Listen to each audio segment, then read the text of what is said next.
Es un gusto ver con qué gusto se saludan. Bueno, los niños pueden pasar a sus clases, a niños de 7 años hacia abajo, pueden pasar con la hermana Camacho a sus clases. Y los grandes no sé por qué se van hasta atrás, deberían de venirse más para acá. Los de atrás y los de adelante dan la misma ofrenda, no se preocupen. Vénganse para adelante. Bueno, pues es momento de tomar papel, lápiz para estar tomando notas y así aprender mejor y que quede más grabado este estudio y no sé, quizá el día de mañana pueda ser de beneficio para ustedes. En los capítulos anteriores nosotros aprendimos que el pueblo de Israel seguía en su pecado, a pesar de que Dios ya les había provisto un profeta fiel llamado Samuel. Por eso, en el capítulo número 4, el capítulo anterior que estudiamos, se narra cómo Israel no solo fue derrotado, sino que fue humillado grandemente por los sanguinarios filisteos. Además, el arca del pacto, el símbolo de la presencia de Dios, el artículo más sagrado del tabernáculo, había sido tomado por los filisteos, se lo habían llevado. Estos sanguinarios filisteos creyeron haber sometido a Jehová de los ejércitos al haberse llevado el arca del pacto. Pero los próximos 2 capítulos nos van a narrar lo equivocado que ellos estaban, ya que Dios juzgaría a ese pueblo. Ellos serían testigos oculares de que hay un solo Dios verdadero, el cual es todopoderoso y el cual es santo y el cual también es soberano, lo cual debería de impulsarles a estos filisteos a caer postrados, rendidos ante él. Pero tristemente vamos a ver el resultado al final, qué decisión tomaron ellos. El día de hoy aprenderás 3 formas en las cuales Dios humilla porque no quiere que las personas endurezcan su corazón. 3 formas en las cuales Dios humilla porque no quiere que las personas endurezcan el corazón. Vamos a ver que Dios derriba ídolos, Dios castiga el pecado y también Dios manifiesta su poder. Aprenderemos que no hay tal cosa como coincidencia, sino un Dios soberano obrando en su creación, como leeremos en la vida de estos filisteos. Vamos a comenzar viendo cómo Dios derribó el ídolo de los filisteos para mostrarles que Él era el único Dios verdadero. Lo que les pasó a estos filisteos no era una coincidencia, sino Dios humillándolos para que doblaran sus rodillas ante Él. Y ese va a ser nuestro primer punto. Dios derriba ídolos. Miren lo que dice el versículo número 1 del capítulo 5. Cuando los filisteos capturaron el arca de Dios, la llevaron desde Ebenezer a Asdod. Israel había llevado a la batalla el arca del pacto y la habían tratado como un amuleto. Pero Dios soberanamente permitió que el arca del pacto cayera en manos enemigas. Estos filisteos pensaron que habían vencido al Dios de los hebreos, pero se van a llevar una gran sorpresa, como lo leeremos más adelante. Mira el versículo 2, lo que nos narra. Y tomaron los filisteos el arca de Dios y la metieron en la casa de Dagón y la pusieron junto a Dagón. Los filisteos tomaron el arca del pacto y la metieron en la casa de su dios Dagón como una ofrenda. Nadie se hubiera imaginado que el artículo más sagrado del tabernáculo terminaría en un templo pagano. Esto es algo impresionante que estamos leyendo aquí. Dagón era la deidad principal de los filisteos, ellos lo adoraban. Era el padre de Baal y de Astarot. Era un dios con cuerpo inferior de pez y la parte superior de un hombre, lo que se conoce en nuestros días como un sireno o una sirena. Eso era lo que adoraban ellos. Para ellos su dios Dagón había derrotado al Dios de los israelitas. Por esa razón ellos tenían el arca en su poder. Pero no había sido su dios Dagón, sino el pecado de Israel que hizo que Dios le diera la espalda a su pueblo y hubiera permitido que se llevaran el arca del pacto. Esto, queridos hermanos, es algo triste, es algo que no debería de suceder. A causa del pecado de los creyentes, los incrédulos hacen un concepto totalmente erróneo de nuestro Dios. Ellos creen que Dios es débil, limitado, tolerante a toda clase de inmundicia y de pecado, que es injusto, etcétera. ¿Sabes? Busca que el nombre de Dios sea exaltado a través de tu vida y no blasfemado.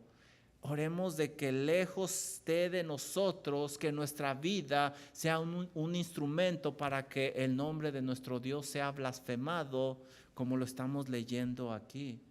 Aparentemente Dios había sido vencido, pero esto sería una gran oportunidad llena de misericordia de parte de Dios para mostrarse a los hebreos, ya que ellos van a ver con sus propios ojos el gran poder del Dios verdadero, el cual derriba ídolos.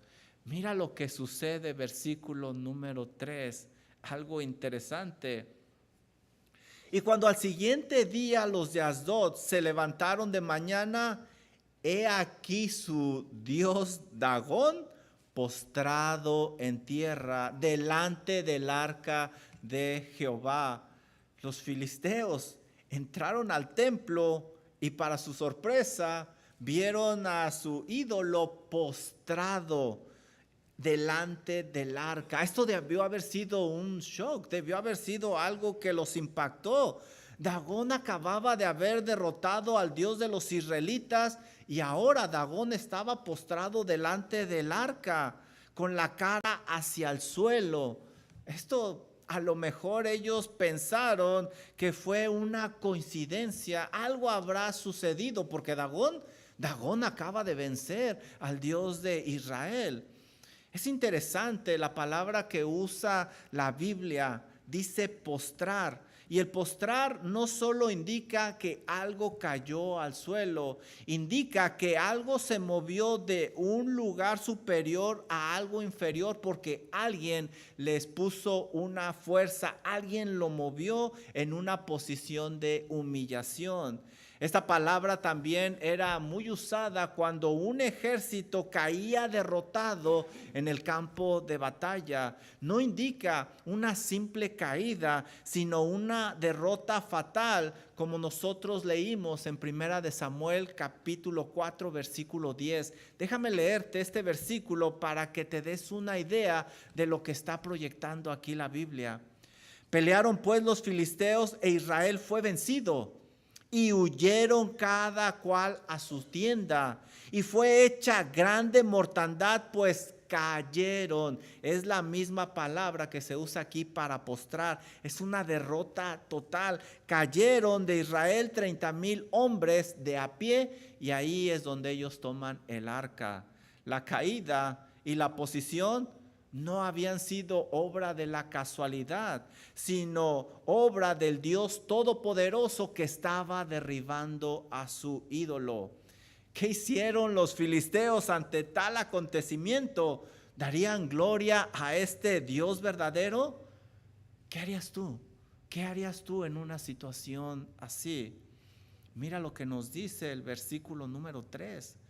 Y tomaron a Dagón y lo volvieron a su lugar. Los filisteos tuvieron que cargar a su Dios para ponerlo en su lugar nuevamente, lo cual no sé tú, pero yo pienso que esto es vergonzoso. ¿Qué clase de deidad es esta? ¿Qué clase de Dios que no solo no se puede defender, tampoco puede levantarse por sí mismo? ¿Qué clase de Dios es este? El Salmo 115 nos describe la clase de Dios que es Dagón. Ve conmigo por favor al Salmo 115, Y vamos a leer los versículos del 3 al 8. Mira cómo describe el salmista este tipo de dioses. Dice Salmo 115, versículo número 3, lo siguiente. Nuestro Dios está en los cielos y ¿sabes? Todo lo que quiso ha hecho. Ese es nuestro Dios. Es un Dios soberano. Pero mira el versículo número 4. Los ídolos de ellos son plata, oro, obra de manos de los hombres. Los ídolos de los inconversos son creados con las manos. Mira lo que dice el versículo 5. Tienen boca, mas no hablan. Tienen ojos, mas no ven. Orejas tienen, pero no pueden escuchar. Tienen narices, pero no pueden oler. Manos tienen, pero no pueden palpar. Tienen pies, mas no pueden andar. No hablan con su garganta. Estos ídolos no tienen vida en sí mismos. Versículo número 8. Semejantes a ellos son los que los hacen y cualquiera que confía en ellos. Quienes adoran este tipo de ídolos son semejantes a ellos, sin vida espiritual, sin ningún poder, sin ninguna esperanza. Este salmo nos describe lo que era Dagón y sus fieles, los filisteos. Versículo 4, miren cómo se incrementan las cosas. Y volviéndose a levantar de mañana el siguiente día, he aquí Dagón había caído postrado en tierra delante del arca de Jehová. Al día siguiente Dios hizo exactamente lo mismo y algo más. Mira lo que dice el versículo 4 en el final. Y la cabeza de Dagón y las dos palmas de sus manos estaban cortadas sobre el umbral. Al día siguiente, Dios se manifestó nuevamente postrando al ídolo de los filisteos y ahora le cortó las manos y la cabeza. Esta era una práctica militar común de aquella época. Los que ganaban en la batalla así le cortaban las manos y la cabeza a los líderes que eran de la oposición.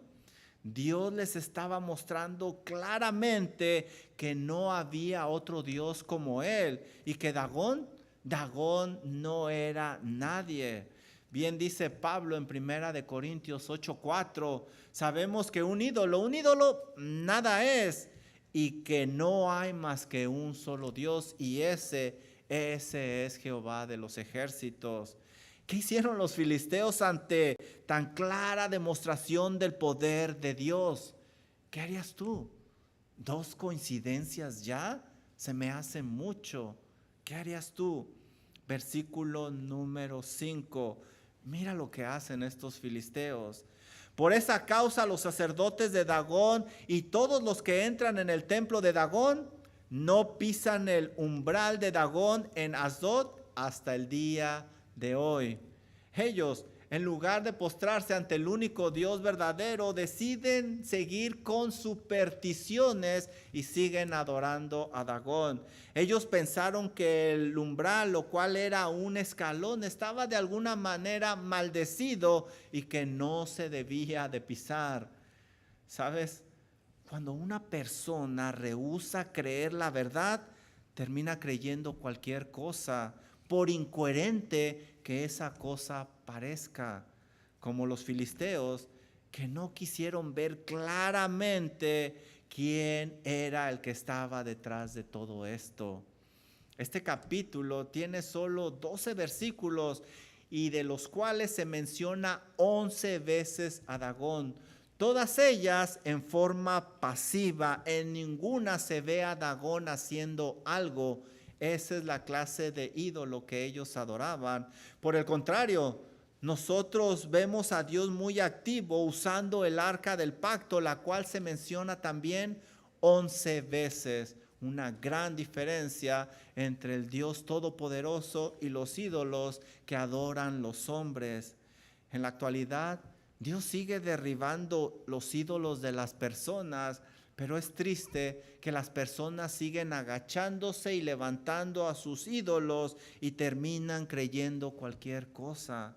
Ellos endurecen su corazón, no quieren dejar su pecado, en lugar de doblar sus rodillas ante el único Dios verdadero.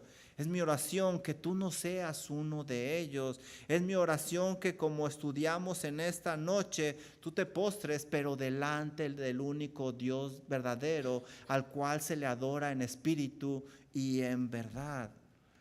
Bueno, ahora veamos cómo Dios castiga el pecado de los filisteos para mostrarles que Él es el único Dios verdadero. Dios va a castigar su pecado. Lo que les pasa a estos filisteos, vamos a ver que no es una coincidencia, sino Dios humillándolos para que clamen arrepentidos a Él. Este será nuestro punto número 2. Dios castiga el pecado. Versículo número 6, miren lo que sucede. Y se agravó la mano de Jehová sobre los de Asdod, y los destruyó y los hirió con tumores en todo su territorio, dice el final del versículo. Dios ya demostró su poder con su Dios y ahora Él va a juzgar a los filisteos por medio de una peste. Dios obraría ahora en su creación enviándoles ratones infectados, generando quizá una peste bubónica en aquella época. Es interesante que aquí se menciona la mano de Dios que se agrava sobre ellos, se hace más pesada, mientras que las manos de Dagón habían sido cortadas.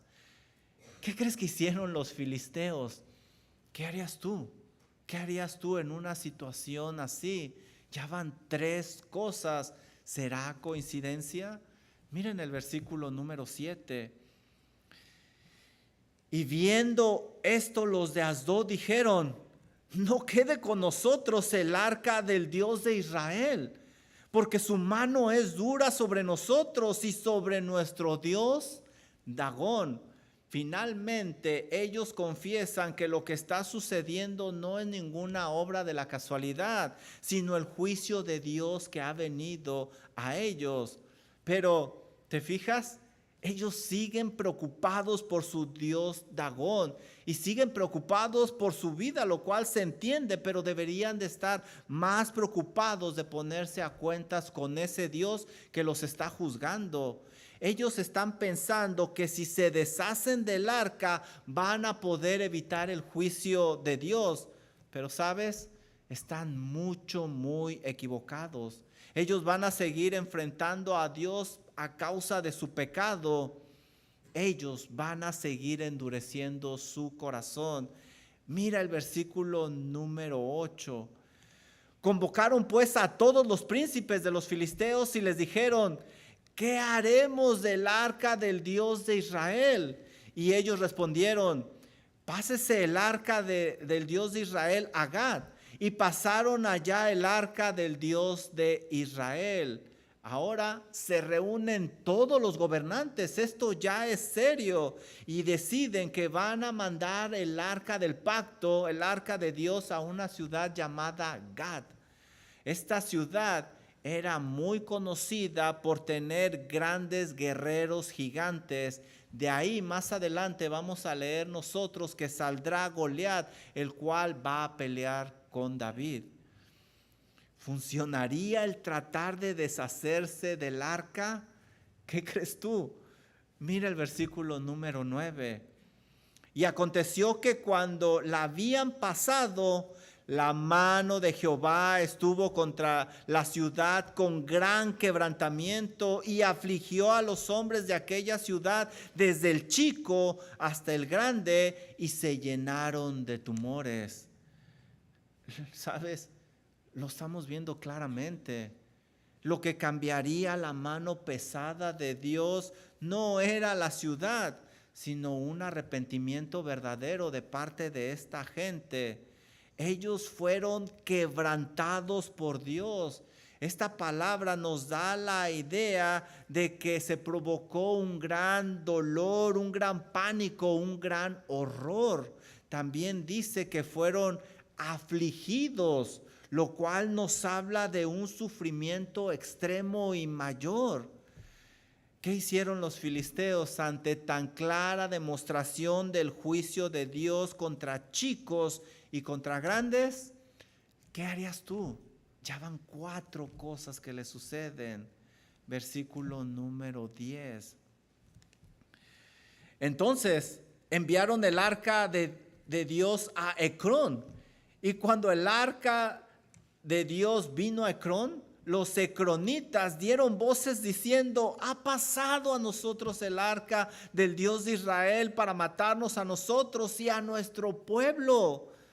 Los filisteos ahora mandan el arca a un nuevo viaje y la mandan a Ecrón, lo cual provocó terror, horror entre los ciudadanos. Ellos sabían lo que había sucedido, lo cual no era una coincidencia, ya lo están confesando, sino el juicio de Dios. Ellos tenían mucho miedo, y no sé tú, pero yo puedo ver aquí que la sabiduría estaba tocando su puerta. Como dice Proverbios 1:7, el principio de la sabiduría es el temor de Jehová, pero los insensatos desprecian la sabiduría y la enseñanza. Los filisteos están con mucho miedo. ¿Qué van a hacer con ese miedo? ¿Qué van a hacer? ¿Clamarán a Dios? Mira el versículo número 11. Y enviaron y reunieron a todos los príncipes de los filisteos diciendo: enviad el arca del Dios de Israel y vuélvase a su lugar y no nos mate a nosotros ni a nuestro pueblo. La solución de los filisteos nuevamente fue otro viaje para el arca del pacto, pero ahora querían que el arca regresara finalmente a Israel. Ellos querían deshacerse de Dios por cualquier precio en lugar de clamar arrepentidos a Él. Tenían miedo a morir, pero no tenían miedo al Dios que los podía hacer morir. Por eso buscaban huir de Él en lugar de buscar acercarse a Él. Versículo número 11. Porque había consternación de muerte en toda la ciudad y la mano de Dios se había agravado ahí. La mano de Dios sigue más pesada, más fuerte, mientras que Dagón seguía sin manos. La intensidad del castigo seguía en aumento. No había momento de descanso para los filisteos. Estaban aterrados, pero ellos seguían en su insensatez. Versículo número 12, mira lo que nos dice. Y los que no morían eran heridos de tumores, y el clamor de la ciudad subió hasta el cielo. Su dolor era muy intenso, y quizá la desesperación era muy grande, porque sus dioses no podían hacer nada contra Jehová de los ejércitos. Este era un momento muy adecuado para acudir a Dios con un corazón humillado y recibir su sanidad. Dice Salmo 51:17 lo siguiente: los sacrificios de Dios son el espíritu quebrantado, al corazón contrito y humillado no desprecias tú, oh Dios. Pero ellos endurecieron su corazón y siguieron buscando una salida fácil y rápida. Ellos ahora, al regresar el arca a Israel, están intentando huir de Dios, lo cual es una locura. No se puede huir de Dios. Dios ya les había demostrado que estaba presente en todo lugar. No se puede huir de Dios. Dice el Salmo 139, 7 y 8. ¿A dónde me huiré de tu espíritu y a dónde huiré de tu presencia? Si subiere a los cielos, ahí estás tú. Y si en el Seol hiciere mi estrado, he aquí, ahí tú estás. Qué error tan grande están cometiendo estos filisteos inconversos. Ellos siguen endureciendo su corazón. ¿Sabes? Quizá te puedes identificar un poco con estos filisteos. Te la has pasado huyendo de la mano de Dios, lo cual, sabes, es una verdadera locura. En lugar de huir, acércate a Él en arrepentimiento y fe. Pon tu fe en Cristo Jesús como tu Señor y Salvador. Como lo leímos, Él te perdonará y pasará de ser tu juez a tu Salvador. No endurezcas tu corazón. Este es un maravilloso intercambio que los filisteos están rechazando una y otra vez porque aman más su pecado y su comodidad. Por último, vamos a ver cómo Dios manifestó su poder ante los filisteos para mostrarles que Él era el único Dios verdadero. Lo que les pasó no es una coincidencia, sino Dios humillándolos para que expusieran su fe en Él y solo en Él. Vamos a ver cómo Dios manifiesta su poder y ese va a ser nuestro tercer y último punto. Dios manifiesta su poder. Versículo número 1, mira lo que dice. Estuvo el arca de Jehová en tierra de los filisteos 7 meses. 7 meses de horror que les tomó a los filisteos darse cuenta que no pueden tratar a Dios irreverentemente como lo hacen con otras deidades. Lo que parecía una aplastante victoria de parte de los filisteos se convirtió en una pesadilla. Miren lo que dice este versículo número 2. Entonces los filisteos, llamando a los sacerdotes y adivinos, preguntaron: ¿qué haremos del arca de Jehová? Hacednoslo saber de qué manera la hemos de volver a su lugar. Ahora hay una gran reunión, no solo están los príncipes, ahora los líderes espirituales están con ellos y necesitan ver cómo van a mover el arca. Ellos no querían correr un riesgo más, ya habían pagado con muchas muertes. Ahora sabían quién era el Dios verdadero, el cual se debía de tratar con toda reverencia. Ante sus ojos, la única opción era deshacerse del arca. La decisión estaba tomada, solo se tenía que ver cómo moverla con cuidado. Pero ¿sabes?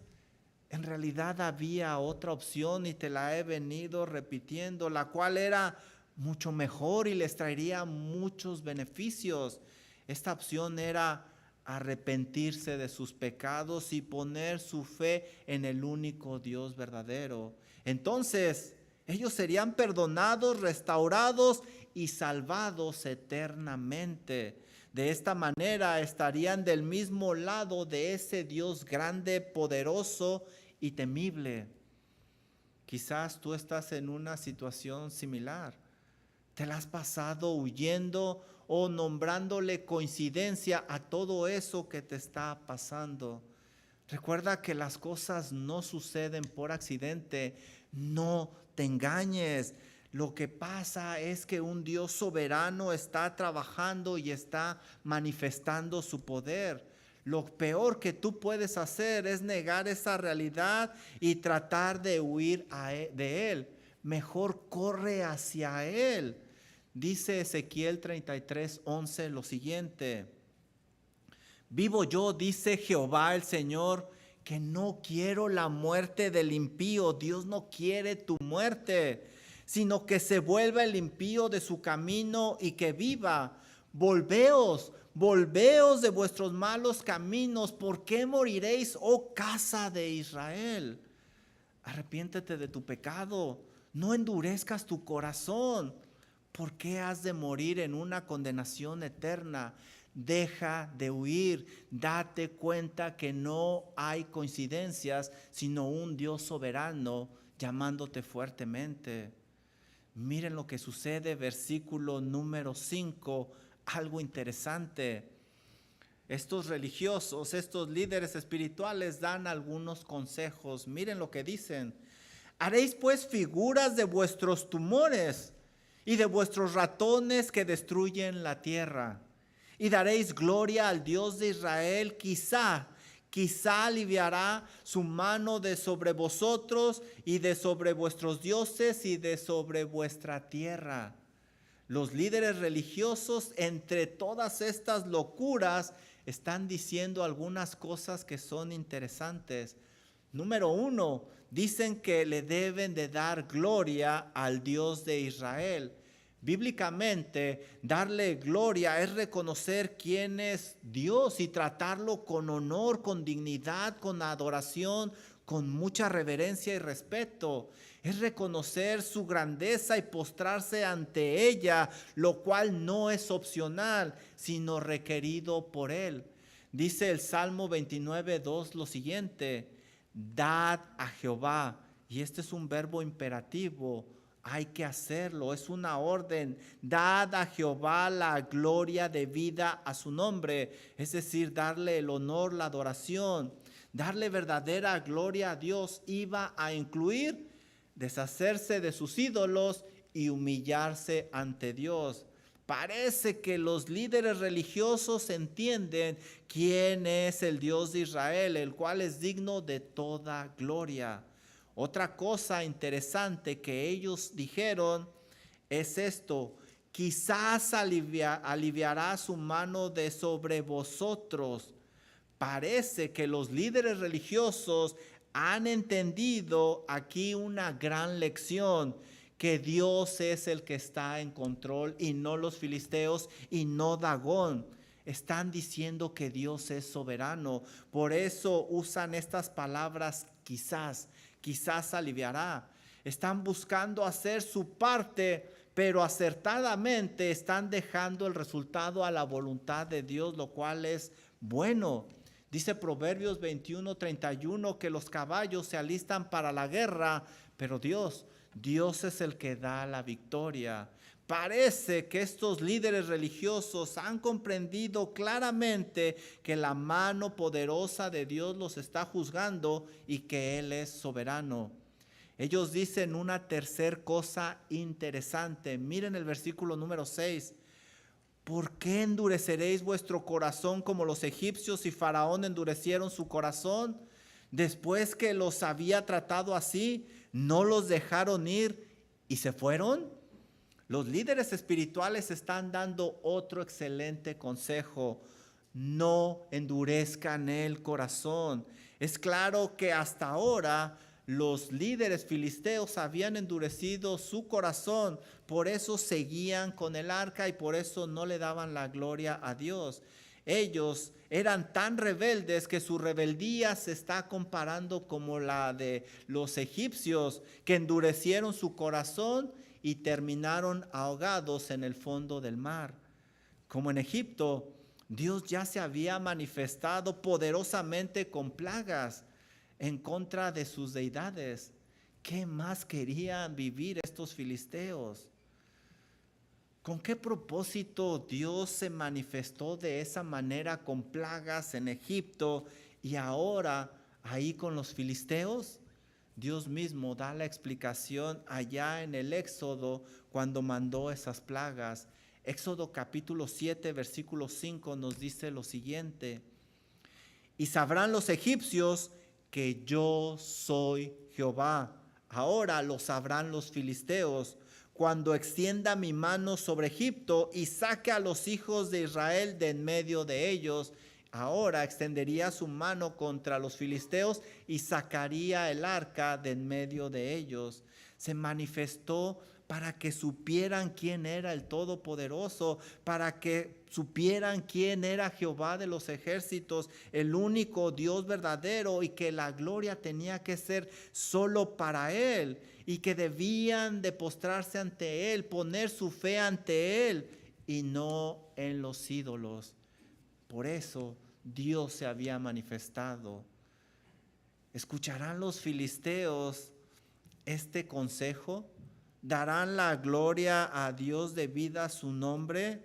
¿Descansarán en la soberanía de Dios? ¿No endurecerán su corazón después de tanto dolor? Si es así, los filisteos a continuación van a caer postrados, humillados ante Él, y ya no lo van a provocar. ¿Qué crees que van a hacer ellos? ¿Qué harías tú en una situación así? Ya es mucho, ¿no? Mira el versículo número 7, lo que hacen. Haced pues ahora un carro nuevo y tomad luego 2 vacas que críen, las cuales no hayan sido puestas en yugo, y uncid las vacas al carro y haced volver sus becerros detrás de ellas, de la casa, de su casa. Versículo 9. Y observaréis si sube por el camino de la tierra a Bet-Semes, él nos ha hecho este mal grande. Y si no, sabremos que no es su mano, la mano que nos hirió, sino que todo esto ocurrió por coincidencia. No sé si alcanzaste a captar lo que van a hacer, pero la realidad es que los filisteos, incluyendo los líderes espirituales, la incredulidad, después de todo el dolor, de todo lo que han pasado y vivido, dejan una posibilidad a la casualidad. No solo eso, se están atreviendo a probar, a tentar a Dios de una manera que va totalmente en contra de la naturaleza de los animales. ¿Sí captaste lo que van a hacer? Los líderes religiosos les dijeron: tomen 2 vacas que están criando y esas van a ser las que van a llevar el carro donde va a estar el arca. Si estas vacas están criando, ¿qué les dice el instinto? Que van a querer ir con sus becerritos y criarlos. Además, aquí dice que estas vacas nunca han jalado un carruaje. No han sido entrenadas para trabajar con otra vaca y jalar cosas, lo cual hace esta situación más compleja. Por último, estas vacas deberían de llevar el arca a tierras israelitas. Estas vacas nunca han ido para allá, nunca han sido entrenadas, no conocen el camino y nadie las va a guiar. No sé tú, pero a mí me huele que ellos quieren seguir haciendo su voluntad. La realidad es que ellos tienen un corazón endurecido, no quieren dar al Señor la gloria debida a su nombre. ¿Qué hará el Señor? ¿Acabará con ellos por haberlo tentado una vez más, por ser tan irreverentes? ¿Sabes? No cabe duda que tenemos un Dios misericordioso, un Dios paciente, lento para la ira y grande en misericordia. En verdad, miren el versículo número 12, es increíble lo que hace nuestro Dios. Y las vacas se encaminaron por el camino de Bet-Semes y seguían el camino recto, andando y bramando sin apartarse ni a derecha ni a izquierda, y los príncipes de los filisteos fueron tras ellas hasta el límite de Bet-Semes. Las vacas llegaron a tierras israelitas, aunque iban gimiendo por sus becerritos, el Señor milagrosamente obró en ellas y llevaron el arca. Versículo número 16. Cuando vieron esto, los 5 príncipes de los filisteos volvieron a Ecrón el mismo día. Ahora sí, no había lugar para la duda. Comprobaron con sus propios ojos quién era Dios. No era una coincidencia, sino Dios que los había juzgado y que misericordiosamente se había manifestado una vez más en una manera milagrosa. Ellos pensaron erróneamente que al deshacerse del arca había terminado su dolor. Error que muchas personas cometen, pero el Señor va a seguir juzgándolos. Más adelante vamos a ver en el siguiente capítulo que Dios los va a juzgar fuertemente y que va a usar otro pueblo que sí se arrepintió de su pecado y puso su fe en el único Dios verdadero. Dice Primera de Samuel capítulo 7 versículo número 4. Entonces los hijos de Israel quitaron a los Baales y a Astarot y sirvieron solo a Jehová. Versículo número 13 dice: Así fueron sometidos los filisteos y no volvieron más a entrar en el territorio de Israel. Y la mano de Jehová estuvo contra los filisteos todos los días de Samuel. Ellos deberían de haberse agarrado de esa mano misericordiosa que se había extendido para ellos, en lugar de haber huido de Dios. El comentarista británico Matthew Henry comenta lo siguiente: cuando los corazones carnales despiertan ante la realidad del juicio de Dios, prefieren alejarse de Dios, como si esto fuera posible, en lugar de entrar en pacto y comunión con Él y buscarlo como un amigo. Esto fue precisamente lo que hicieron los filisteos. Se endurecieron su corazón y se alejaron del Dios viviente. Termino con esto.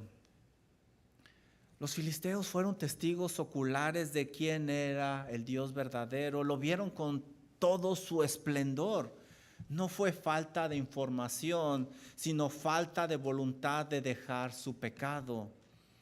La historia indica que con la llegada de David al trono sufrieron constantes derrotas en manos de Israel, a tal grado que ellos ya no buscaron expandirse a tierra israelita, a territorio judío. Con el tiempo, su ejército se fue debilitando y sufrieron múltiples derrotas militares en manos de Asiria, Babilonia, y la historia dice que finalmente cayeron en manos del imperio de Alejandro Magno. Con el tiempo, ellos perdieron toda identidad cultural y poder político, llegando a extinguirse. Pero ¿sabes? Esta no sería la derrota final para los filisteos, ni la derrota peor que iban a enfrentar. Ellos gustaron del don de Dios, pero decidieron regresar a su vida pasada, llena de idolatría y pecado. Dice Hebreos 10, 26 y 27 lo siguiente con respecto a estos que han gustado, que han sido testigos del poder de Dios. Porque si pecaremos voluntariamente después de haber recibido el conocimiento de la verdad, ya no queda más sacrificio por los pecados, sino una horrenda expectación de juicio y de hervor de fuego que ha de devorar a los adversarios. Por endurecer su corazón, ahora lo único que le esperaba a estos filisteos es una horrenda expectación de juicio y hervor de fuego. Querido amigo, en verdad, es mi oración que esta no sea tu historia, que tú no termines como los filisteos. Date cuenta que no existen coincidencias, sino un Dios soberano, el cual está buscando que te arrepientas de tu pecado y deposites tu fe en su Hijo Jesucristo como el Señor y Salvador de tu alma. No endurezcas tu corazón. Abandona tu pecado, no cometas el mismo error que cometieron estos filisteos. Invoca el nombre del Señor Jesucristo para que seas salvo de una condenación eterna. Vamos a orar. Amado Señor y Dios y Padre Celestial, gracias Señor por esta alerta que nos da este capítulo. Y gracias Señor porque podemos verle en todo su esplendor, su poder, su santidad, su justicia y también su misericordia. Realmente usted fue muy paciente con estos filisteos como lo ha sido con muchos de nosotros. Nosotros podemos ver el rostro, pero no el corazón. Solo usted sabe quiénes han estado huyendo de usted. Quienes no tienen en realidad una relación personal con usted por medio de Cristo Jesús. Yo pido humildemente que tenga misericordia de esas vidas, que usted toque esos corazones, que su final no sea el final como el de los filisteos. Ayúdenos por favor, Padre Celestial. Oramos en el nombre precioso de Cristo Jesús.